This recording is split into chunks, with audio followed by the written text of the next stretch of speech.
Bonjour, Serge Jamy le Modèle TV. Je suis très ravi de vous retrouver une fois de plus dans votre émission Mali Libre. Mali Libre, comme vous le connaissez, c'est votre émission littéraire qui donne toujours la parole aux écrivains pour qu'ils puissent venir nous parler de leurs œuvres. Donc, ce matin, sur ce plateau, nous avons un jeune dynamique qui vient de faire son entrée dans le monde littéraire malien avec un recueil de poèmes qui s'intitule Tombouctou et ses mystères. Donc, l'auteur Mohamedoun Oumar Touré est sur le plateau de Modèle TV. Merci de l'accueillir, c'est vous.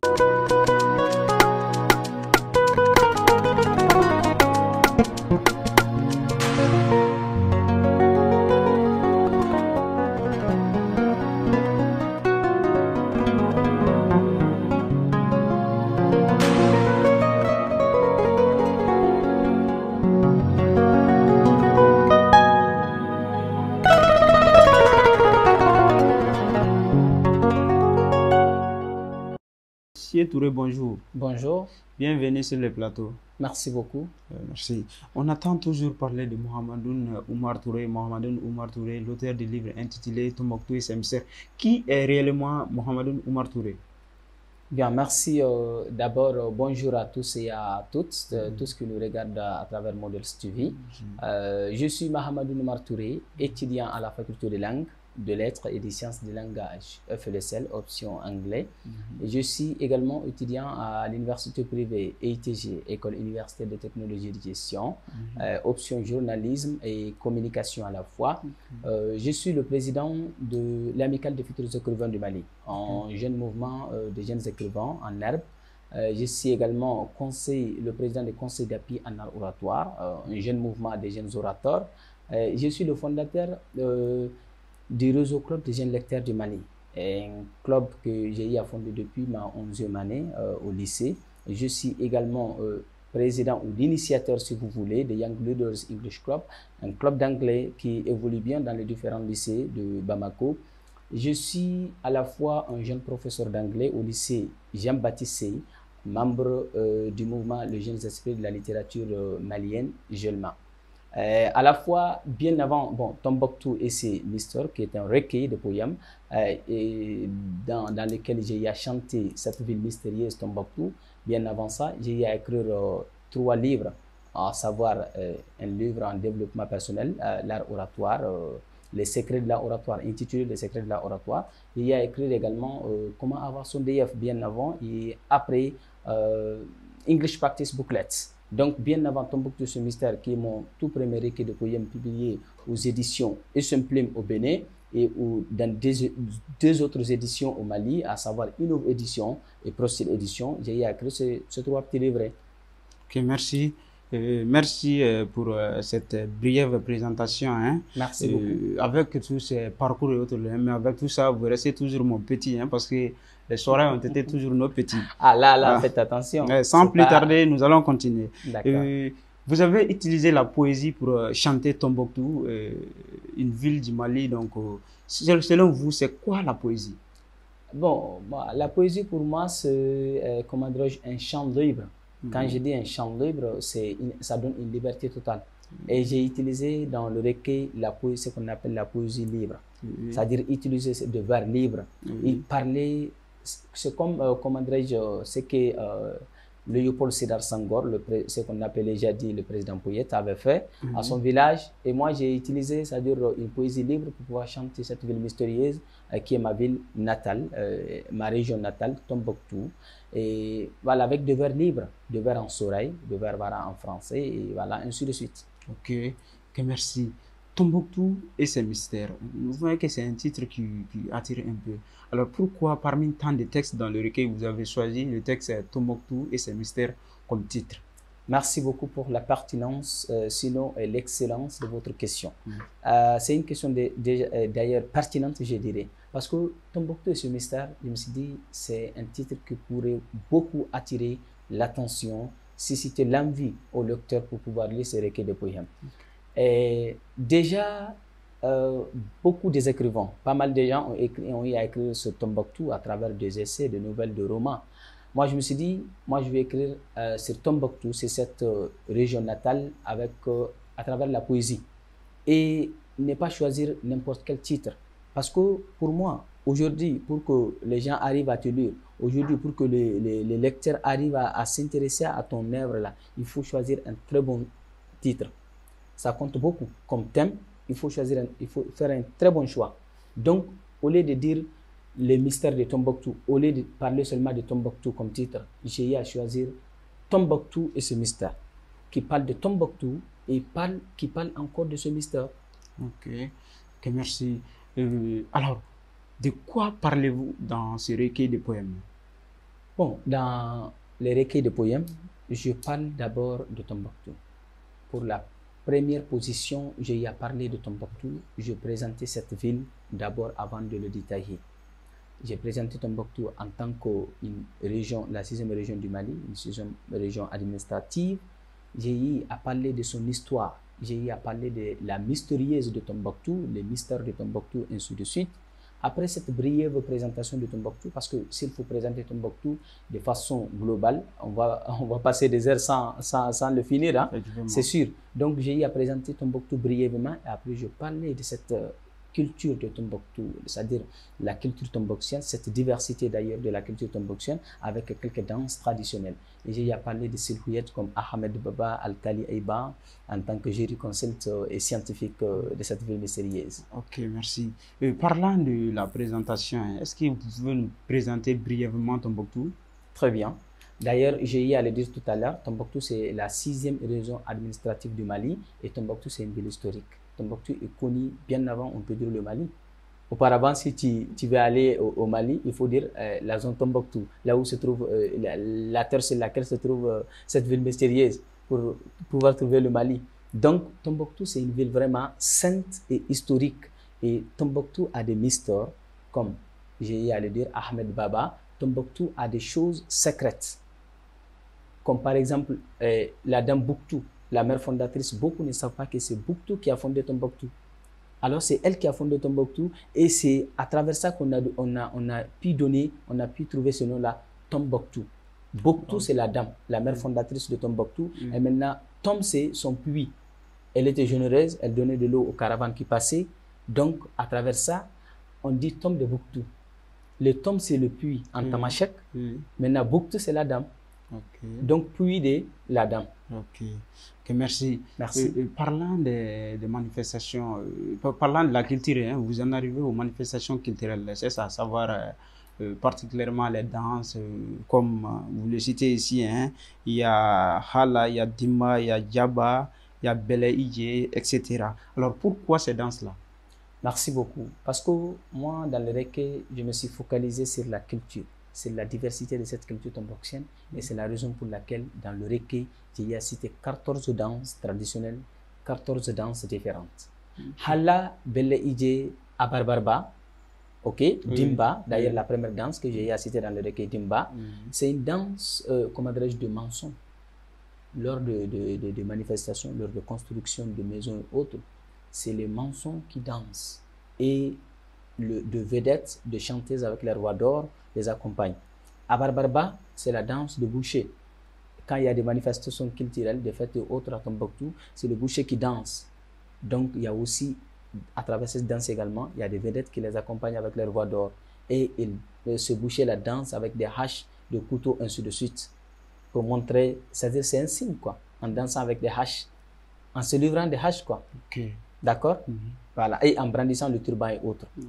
Merci. Et parlant des silhouettes maintenant, est-ce que vous en arrivez à des Ahmed Baba? Est-ce que vous pouvez nous parler de ces quelques silhouettes-là?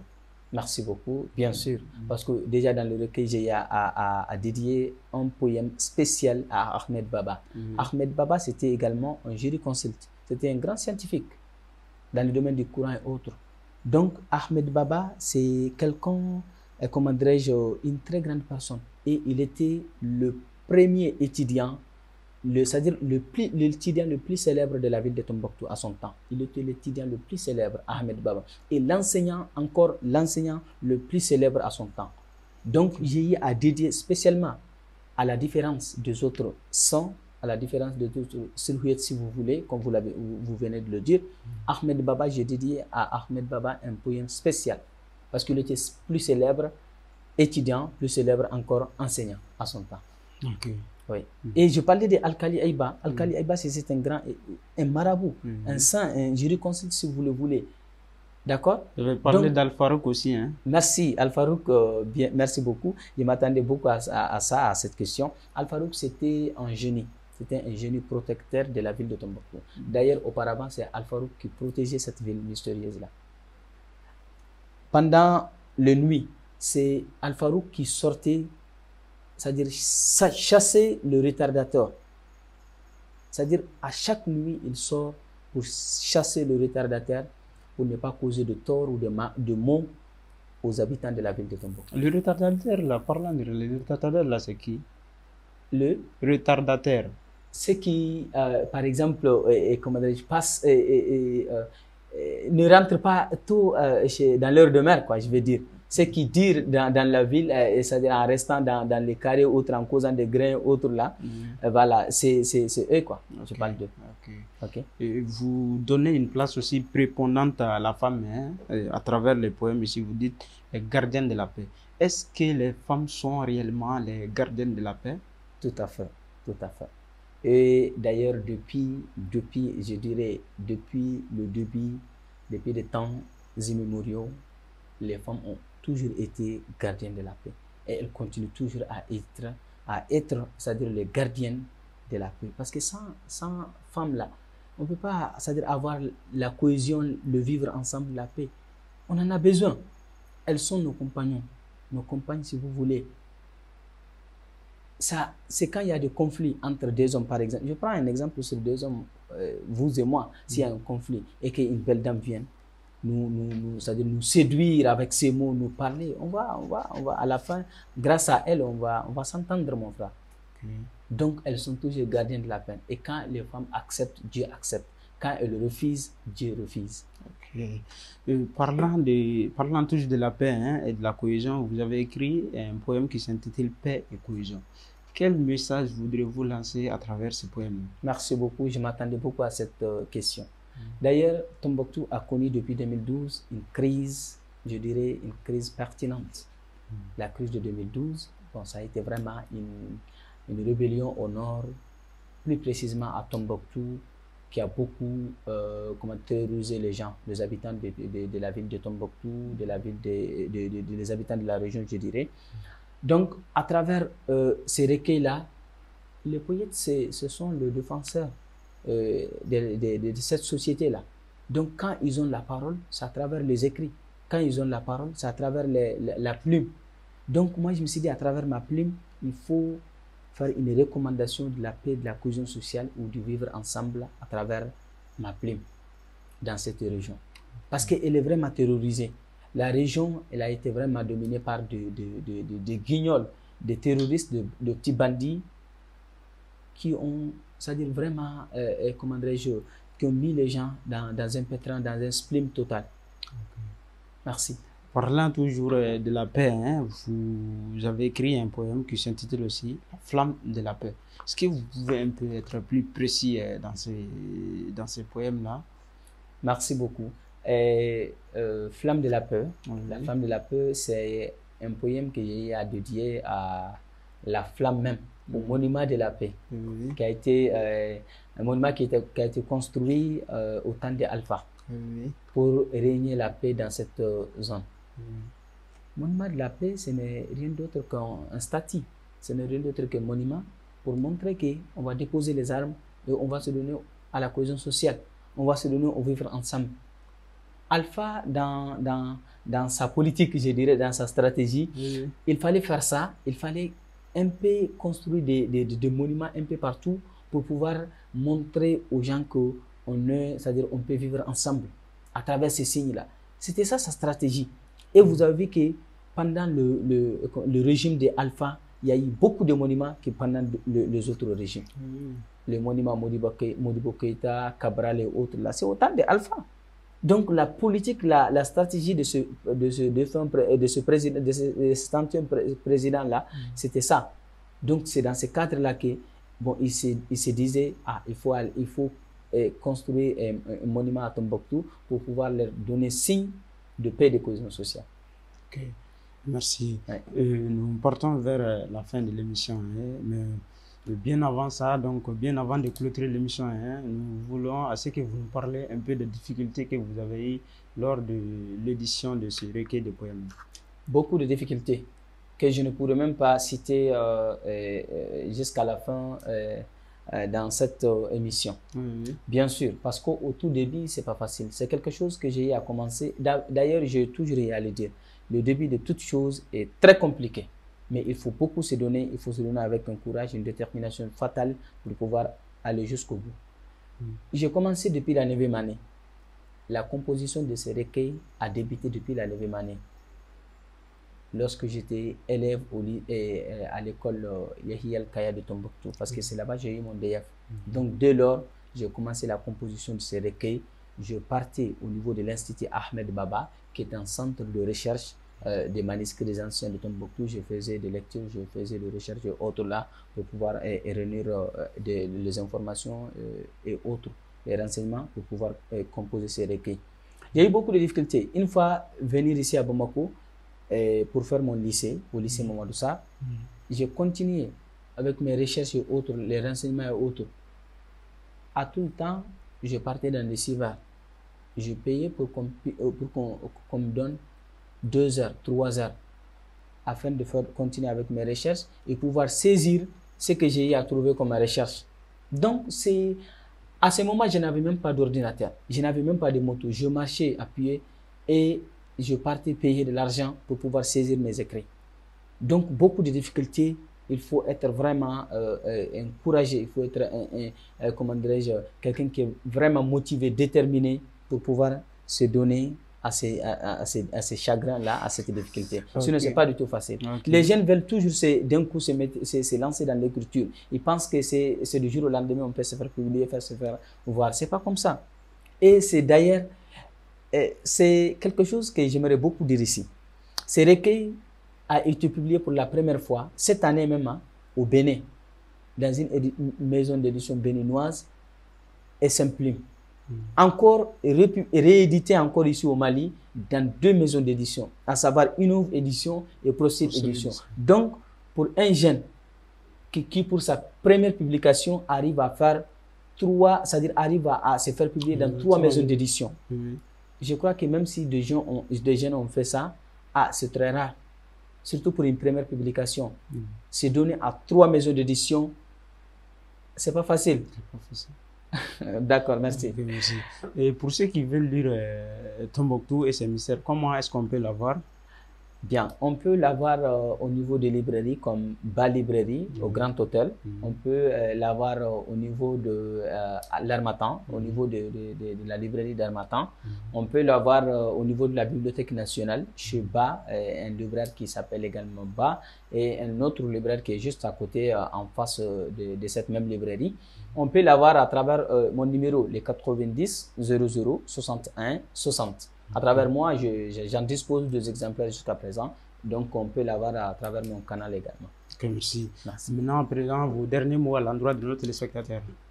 Je dirais d'abord un grand merci aux téléspectateurs, ceux qui ont eu à nous suivre du début jusqu'à la fin, à cette phase finale de l'émission sur Models TV, sur le plateau de Models TV. D'ailleurs, cherchons à lire. Cherchons à lire, parce que c'est à travers la lecture on peut découvrir beaucoup de choses. Et c'est à travers la lecture on peut voyager sans avoir un ticket. Donc c'est à travers la lecture qu'on peut découvrir d'autres cultures, comment dirais-je, hors du Mali, connaître d'autres villes telles que les États-Unis d'Amérique, la France, la Chine, ainsi de suite. Donc la lecture est pertinente. Cherchons à lire et cherchons à encourager les auteurs, qu'ils soient jeunes ou vieux, à travers notre lecture. Parce que si on ne lit pas leurs œuvres, ils ne peuvent pas continuer, ils n'auront pas le courage, la détermination totale de continuer dans leur projet de livres et autres. Donc si nous leur lisons, ils vont avoir l'envie de continuer et le courage de continuer. Parce qu'ils voient déjà que on investit dans le livre et autres, on se fait publier, mais il y a des gens qui attendent toujours les exemplaires. Donc, cherchons à lire les auteurs, qu'ils soient jeunes ou vieux, à travers leurs recueils, à travers leurs romans, à travers leurs nouvelles et essais. Merci beaucoup et à la prochaine. Merci, merci à vous, Monsieur Touré, d'être passé. Merci. Pour connaître Tombouctou et ses mystères, également les grands hommes qui ont révolutionné Tombouctou, ou bien pour connaître la culture tombouctoutienne, hein, comme vous le disiez bien. Tout à fait. Donc, il n'y a plus de secret, il faut juste lire Tombouctou et ses mystères. mystères. Merci à vous et à très bientôt.